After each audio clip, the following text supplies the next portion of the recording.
All right, today we're diving into a story of profound transformation. It's about a reality that's completely stagnant, totally horizontal, and how it gets shattered to forge something new, something vertical. This is the story of the resurrection of the vertical rider. So let's just set the scene here. We're in a universe that is completely stuck. I mean, imagine a world where existence is just this flat line, where you just crawl from one point to the next, and the very concept of up doesn't even exist.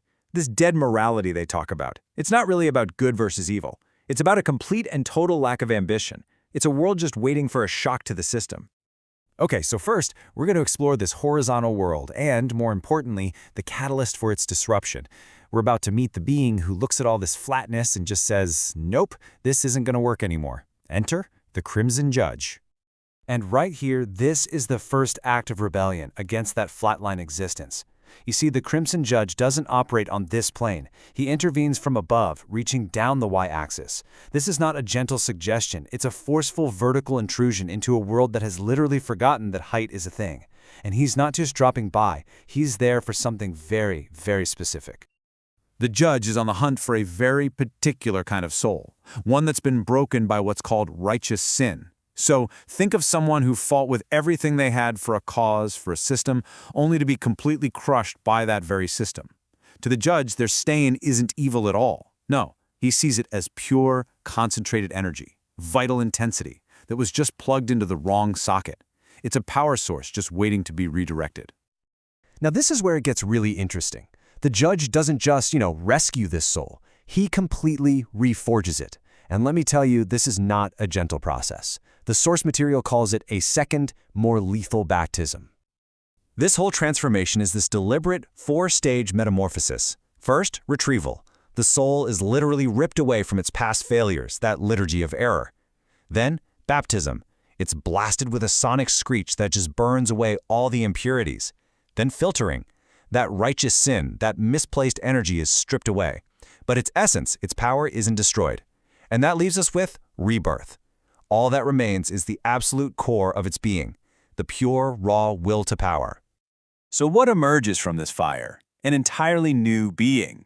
And this isn't just the old soul with a new paint job and a new mission. No, this is a complete rewrite of its identity and its entire purpose. It goes from being a servant of a dead world to the guardian of a new one. And this comparison just lays it all out so brilliantly. Before, he was the Pale Rider, a translucent, hollow servant whose job was to polish a giant glass wall. I mean, talk about a meaningless horizontal task. Now, he's the Sentinel of the y-axis. His color is redeemed silver, which is described as the color of a weapon that remembers why it was made. He doesn't collect the dead anymore, he filters the abyss. He's become an architect of the climb for others. And get this! His new purpose is literally branded onto him. This rune of the vertical ascent, it's not just a cool symbol. It's a new anchor. It fundamentally changes the physics of his reality. It's the source of a new kind of gravity, one that pulls everything, including him, upward, always upward. And this is the choice that the reborn rider now presents to others he finds trapped in those flatlands. He himself is the question, and it's a stark, intensely personal challenge. Are you going to choose the easy nothingness of the grave? Or are you going to choose the painful, demanding, but ultimately meaningful struggle of the climb?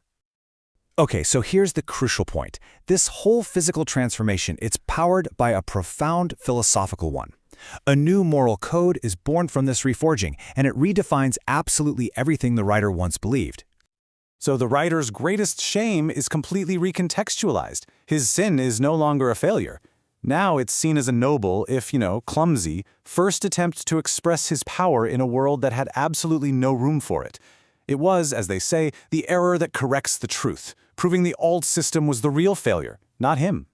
And all of this leads to the liturgy of the blade. In this new philosophy, morality becomes very, very simple. Righteousness is just having the intense will, the vital intensity, to grow and ascend. And the only real sin? Accepting a wall, accepting a limit, accepting any obstacle that prevents your spirit from achieving its full potential. In this line just perfectly encapsulates the entire shift. It's not about good deeds or bad deeds anymore. The ultimate failure, the one unforgivable act in this new vertical world, is mediocrity. It's the simple refusal to climb. So finally, let's zoom out and look at the cosmic consequences here. The writer's return, it isn't just a personal story. It signals the total end of the old world and the beginning of a brand new vertical empire, built entirely on this principle of will. So in this new reality, the rider is this constant disruptive force. He's the judge's audit shadow, making sure nobody gets too comfortable. His very presence makes the old horizontal laws of reality buckle and collapse. He's a constant reminder that redemption isn't some finish line you cross, it's the perpetual struggle itself. And maybe most importantly, he is the living proof that anyone, even the most hollow servant, can become a self-created deity through sheer force of will. And this, right here, is the ultimate takeaway. In the old world, gravity was a law. It held you down. In this new world, gravity is a choice. It's the choice to ascend. And history isn't just a record of what happened anymore. It's a prophecy of what you have the will to become. The old rules are gone. Reality itself is now shaped by the will to climb.